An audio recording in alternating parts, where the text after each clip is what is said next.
நீலகிரி மாவட்ட அனைத்து சுற்றுலா வாகன ஓட்டுநர்கள் மற்றும் உரிமையாளர்கள் சங்கங்களின் கூட்டமைப்பு சார்பில் இன்று கோவையில் இயங்கி வரும் கால் டாக்ஸி நிறுவனங்களான கோ டாக்ஸி, ஓலா, ஊபர் கார்கள் மூலம் நீலகிரி மாவட்டத்திற்கு சுற்றுலா பயணிகளை அழைத்து வருவதால் உள்ளூர் வாகன ஓட்டுநர்களான தங்களுக்கு வாழ்வாதாரம் பாதிக்கப்படுவதாகவும், மேலும் கோவை கால் டாக்ஸி நிறுவனங்களுடன் பலகட்ட பேச்சுவார்த்தை நடத்தி புக்கிங் ஐடி இல்லாமல் வாகனங்களை ஓட்டக்கூடாது எனவும் முடிவு செய்யப்பட்டது. ஆனால் இதையெல்லாம் மீறி தொடர்ந்து ரெட் டாக்ஸி வாகனம் நீலகிரி மாவட்டத்திற்கு வருவது மட்டுமின்றி நீலகிரி மாவட்டத்தில் உள்ள சுற்றுலா தலங்களுக்கு சுற்றுலா பயணிகளை அழைத்துச் செல்வதால் சுற்றுலாவை நம்பியுள்ள 3000 சுற்றுலா வாகன ஓட்டிகளின் வாழ்வாதாரம் பாதிக்கப்பட்டுள்ளதாகவும், இந்நிலையில் நேற்று கோவையிலிருந்து ஓலா சுற்றுலா வாகன ஓட்டுநர் உதகையில் தாக்கப்பட்டதாக கூறப்படும் நிலையில், நேற்று சமவெளி பகுதியில் இருந்து வந்த சுற்றுலா வாகன ஓட்டுநர்கள் உதகை சுற்றுலா வாகன ஓட்டுநர்களை தாக்கியதாக கூறப்படுகிறது.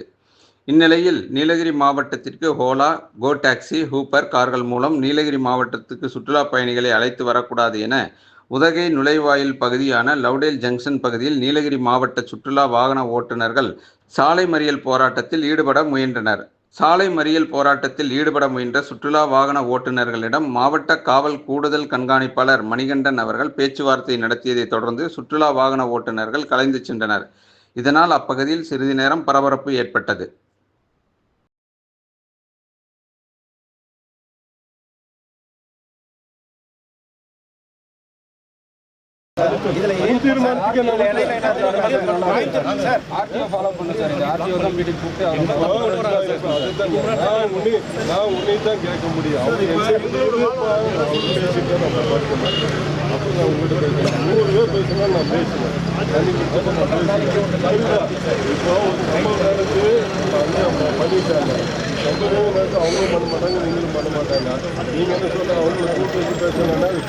கவிதா ஏஜென்சிஸ் விழா கால சிறப்பு விற்பனை 20,000க்கும் மேல் நீங்கள் வாங்கும் அனைத்து பொருட்களுக்கும் நிச்சய பரிசு.